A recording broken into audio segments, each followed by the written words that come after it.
Bismillahirrahmanirrahim. Assalamu alaikum students. I welcome you all to a lecture number 70 of mathematics for grade 9. आज के lecture में हम start करेंगे theorem 11.3. पिछले lecture में हमने 11.1 और 11.2 थ्योरम सॉल्व किए थे. आज इनकी एक्सप्लेनेशन है और इस थ्योरम का नाम है the triangle mid segment theorem. Triangle mid segment theorem, इसमें ट्राइंगल के साइड के मिड पॉइंट्स को हम डिस्कस करेंगे. इस चैप्टर का नाम है पैरेललोग्राम एंड ट्राइंगल्स. तो पहले दो थ्योरम्स जो थे वो पैरेललोग्राम के हवाले से थे और ये 11.3 एंड 11.4 थ्योरम जो है ये ट्राइंगल के हवाले से हैं. आगे फिर पैरेलल लाइंस वाला थ्योरम है वो नेक्स्ट लेक्चर में फिर करेंगे. आज हम ये दो थ्योरम्स करेंगे 11.3 एंड 11.4. थ्योरम का स्टेटमेंट है कि the line segment joining the mid points of two side of a triangle. ऐसा लाइन सेगमेंट जो कि ट्राइंगल के दो साइड्स के मिड पॉइंट्स को आपस में ज्वाइन करता हो, इस लाइन सेगमेंट की बात हो रही है DE. क्योंकि ये DE लाइन सेगमेंट AB और AC के मिड पॉइंट्स D और E को आपस में ज्वाइन करता है. तो ये वाला लाइन सेगमेंट की बात हो रही है कि ये क्या होगा. This is parallel to the third side. ये फर्स्ट टू साइड, तो ये इस थर्ड साइड को पैरेलल होगा and is equal to 1/2 of its length. और इसकी लेंथ का यानी इसी थर्ड साइड के लेंथ का हाफ होगा. यानी अगर ये टोटल जो है 10 है तो ये वाला 5 होगा. हमें थ्योरम के स्टेटमेंट में ये कहा गया है कि अगर एक ट्राइंगल के अंदर एक लाइन सेगमेंट दो साइड्स के मिड पॉइंट्स को आपस में ज्वाइन कर रहा हो तो वो लाइन सेगमेंट थर्ड साइड को पैरेलल होगा और लेंथ में उसका हाफ होगा. तो हमने ये शो करना है कि this DE is parallel to BC. और दूसरी बात ये शो करनी है कि DE का जो लेंथ है DE is equal to 1/2 times BC. ये वाला DE is parallel to BC and DE is equal to 1/2 times BC यानी BC का हाफ होगा. गिवन क्या है, एक ट्राइंगल ABC है, उसमें D और E मिड पॉइंट्स है AB और AC के और DE उनको ज्वाइन कर रहा है. ठीक है. कंस्ट्रक्शन में हम DE को एक्सटेंड करके एक पॉइंट F ले लेंगे और वो पॉइंट F इस तरह लेंगे कि जितना DE है उतना EF एक्सटेंड कर ले. मतलब DE के जितना EF ये वाला लाइन एक्सटेंड कर ले, F को उसी के साथ ज्वाइन कर ले. अच्छा, इसके बाद आप प्रूफ और स्टेटमेंट को देखें. ADE और CEF ट्राइंगल में ADE ये ऊपर वाला ट्राइंगल है, ये वाला ADE, और CEF वाला ये जो एक्स्ट्रा कंस्ट्रक्ट हुआ है ये वाला ट्राइंगल है. तो अब इन दोनों ट्राइंगल की करस्पॉन्डेंस में अगर आप देखें तो AE और CE ये आपस में इक्वल होंगे क्योंकि ये E इनका मिड पॉइंट है. ये ऑलरेडी ये बात गिवन है कि E is the mid point, इसलिए AE और CE इक्वल होंगे. दूसरी बात ये है कि DE और EF ये तो हमने कंस्ट्रक्शन लिया है कि DE is congruent to EF, ये कंस्ट्रक्शन है. और 1 और 2 एंगल वर्टिकल एंगल है तो ये आपस में इक्वल होंगे. तो साइड एंगल साइड की वजह से दोनों ट्राइंगल कॉन्ग्रुएंट हो जाएंगे तो इनके करस्पॉन्डिंग साइड्स पर कॉन्ग्रुएंट होंगे. और यही बात इधर भी है जो अभी मैंने आपको बताया. DE और EF कंस्ट्रक्शन है, AE एंड CE ये गिवन है क्योंकि E इनका मिड पॉइंट है.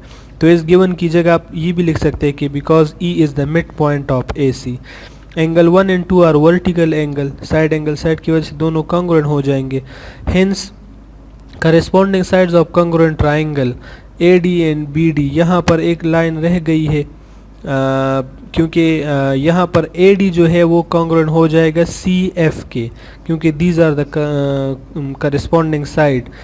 इधर जो हेंस के सामने वाली जगह है ना, इधर ये लिखना है कि AD is congruent to CF इस वाइट जगह पर, क्योंकि जब दोनों ट्राइंगल कॉन्ग्रुएंट हो जाए तो इनके करस्पॉन्डिंग साइड AD का करस्पॉन्डिंग साइड CF है तो AD और CF कॉन्ग्रुएंट होंगे. तो यहाँ पर नेक्स्ट लाइन पेज पर जो यहाँ हेंस के सामने खाली जगह इधर AD is congruent to CF ये लिखना है जो कि बुक वालों से रह गई है गलती से. तो आप लोग अपने बुक में इधर लिख लें AD is congruent to CF यानी AD और फिर ये कॉन्ग्रुएंट का साइन और फिर CF. लेकिन AD तो हमें गिवन है कि this is congruent to BD. क्यों AD कॉन्ग्रुएंट टू BD क्यों है? क्योंकि D उनका मिड पॉइंट है. AD is congruent to BD ये गिवन है. तो चूँकि AD CF के कॉन्ग्रुएंट है और AD BD के भी कॉन्ग्रुएंट है तो BD और CF वो भी आपस में कॉन्ग्रुएंट हो जाएंगे. तो जब बी डी और सी एफ आपस में कंग्रुएंट हो गए according to transitive property, also A B जो है वो पैरेलल है सी एफ को, ए बी और सी एफ आपस में पैरेलल है क्योंकि alternate angles are congruent. A B और सी एफ क्यों कंग्रुएंट पैरेलल है, ये देखिए ये ए बी है, ये सी एफ है, ये दोनों पैरेलल है। तो पैरेलल क्यों है, क्योंकि यहाँ पर जो लाइन है ए सी, ये इनका ट्रांसवर्सल है, उसकी वजह से एंगल 3 और 4 बन रहे हैं, और 3 और 4 अल्टरनेट एंगल्स है, इसी वजह से ये ए बी और सी एफ आपस में पैरेलल होंगे। So B C F D is a parallelogram, क्योंकि इनके दोनों अपोजिट साइड वो पैरेलल है, ए बी और सी एफ भी पैरेलल है और बी डी और सी एफ भी पैरेलल है। That's why a BCFD is a parallelogram which follows that D is parallel to BC। ये आप देखें जब ये BDCF या BCFD जो है जब ये एक पैरेललोग्राम बना तो ये पूरा लाइन ये DF पर पैरेलल होगा BC के, तो जब ये पूरा लाइन इसके पैरेलल है तो DE तो ऑब्वियसली इसके पैरेलल होगा। तो हमारी एक बात तो प्रूव हो गई कि D is parallel to BC। अब हमने ये दूसरी बात ये हाफ लेंथ वाली बात प्रूव करनी है। तो ये देखिए आप ये D E parallel to B C. Now D F is equal to B C, D F जो है वो किसकी इक्वल है, बी सी की इक्वल है। सो लेकिन D E this is half of D F, यहाँ पर मैं आपको दिखा देता हूँ। डी एफ जो है D F this is equal to B C, parallelogram में अपोजिट साइड इक्वल होते हैं, और डी ई जो है D E this is equal to half of D F, ये पूरे लेंथ का हाफ है डी ई, क्योंकि ई मिड पॉइंट है ना। तो जब डी एफ जो है बी सी की इक्वल है और D E half of D F है तो डी एफ की जगह बी सी लिख ले तो D E is equal to half of B C. यहाँ पर आप देख ले डी एफ और बी सी इक्वल है। इस टाइम अगर आप लोग अपने साथ बुक रखे ना तो मैं वो जो ऊपर नीचे ऐसे जा रहा हूँ तो उसकी जगह आप लोग डायरेक्ट बुक में देख ले डायग्राम को और इधर देखा करें तो अच्छी तरह समझ आएगा। डी एफ और बी सी इक्वल है, ये वो कंप्लीट लाइन है ऊपर और नीचे, डी ई वो हाफ लाइन है ट्राइंगल के अंदर वाला, वो हाफ ऑफ डी एफ है कंप्लीट लाइन के, और डी एफ जो है वो तो बी सी की इक्वल है, तो इस डी एफ की जगह ये बी सी लिख ले तो दूसरा रिजल्ट भी प्रूव हो जाएगा। ठीक है, तो ये हमारा 11.3 वाला थ्योरम था। इसके नीचे ये जो बॉक्स में लिखा है a median of triangle is a line segment from a vertex to the mid point of the opposite side. Median क्या होता है, एक वर्टेक्स से अपोजिट साइड के मिड पॉइंट्स को ज्वाइन करने वाला एक लाइन सेगमेंट होता है। 11.4 थ्योरम में है कि the medians of triangle are congruent, triangle की मीडियंस जो है वो कॉन्ग्रुएंट होते हैं, and their point of concurrency जो है, पॉइंट ऑफ कंकरेंसी मीन जहाँ पर वो मिलते हैं, is the point of trisection of each medium, means कि जहाँ पर वो मिलते हैं वो पॉइंट उस पूरे मीडियन को 3 इक्वल पार्ट्स में डिवाइड करता है। तो हम एक ट्राइंगल लेंगे, उसके 2 मीडियंस बनाएंगे, and triangle A B C E and F are the mid points of A C and B C respectively. A E और बी एफ जो है इनकी मीडियंस है जो कि एक दूसरे को पॉइंट जी पर टच कर रहे हैं, और C G is drawn to meet A B at point D. C G को हमने खुद ही ड्रॉ किया है कि ए बी को पॉइंट डी पर मिले। हमने ये शो करना है कि this C D is also a median, तो तीनों मीडियंस कंकरेंट होंगे। उसके बाद हमने ये शो करना है कि this G point is the point of trisection of each median.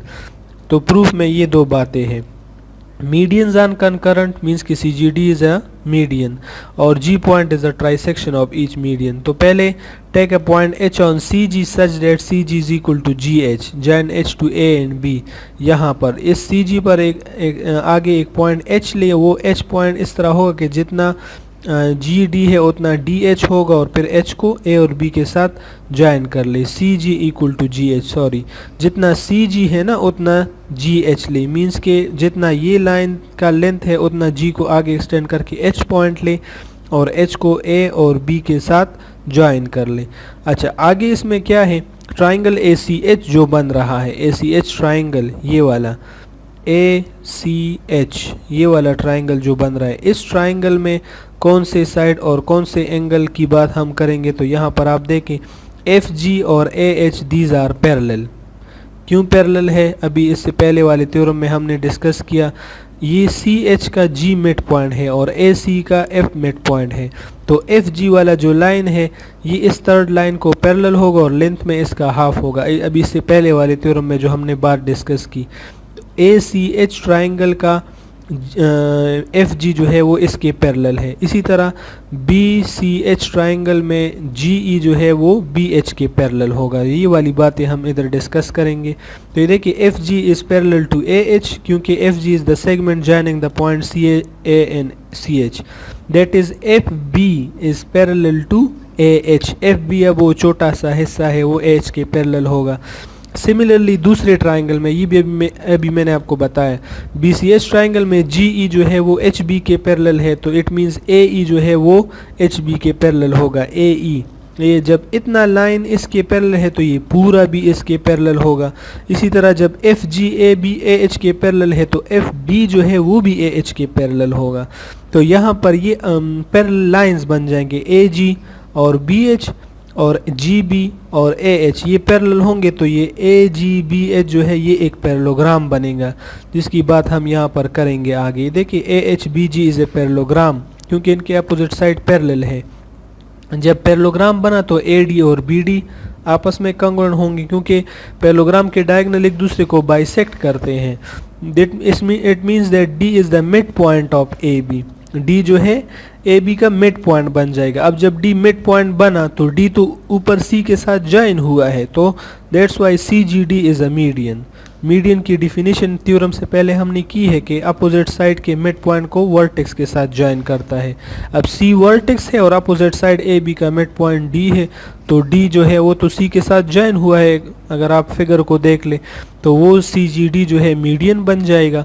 जब CGD मीडियन बन गया, तीनों मीडियंस पॉइंट G पर मिल रहे, तो G उनका पॉइंट ऑफ कंकरेंसी होगा, तीनों मीडियंस कंकरेंट हो जाएंगे। अब हमने ये शो करना है कि the point of concurrency is the point of trisection of each median. तो उसके लिए आप देखिए GD is congruent to DH, GD और DH जो है वो कांग्रुएंट है। फिगर में आप देखिए GD ये वाला और DH ये कांग्रुएंट है, क्योंकि ये पैरेललोग्राम का डायगोनल है और डायगोनल बाइसेक्ट करते हैं एक दूसरे को। एक AB डायगोनल है, एक GH है, दोनों पॉइंट D पर मिल रहे, तो इसलिए डायगोनल बाइसेक्ट होंगे, तो GH and DH are congruent.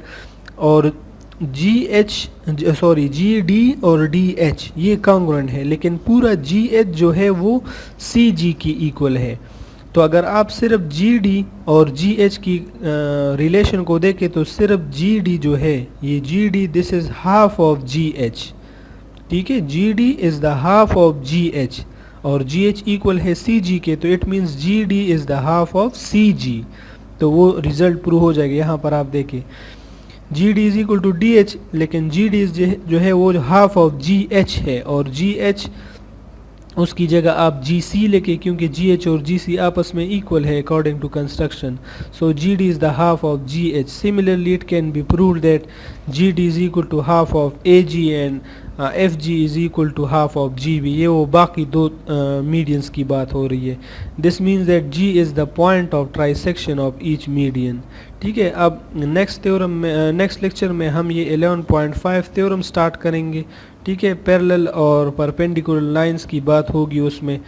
तब तक आप लोगों ने इस तरह करना है, 11.1, 2, 3 और 4 की अच्छी तरह से प्रैक्टिस करनी है, हर स्टेप को समझ के उसको लिखना है।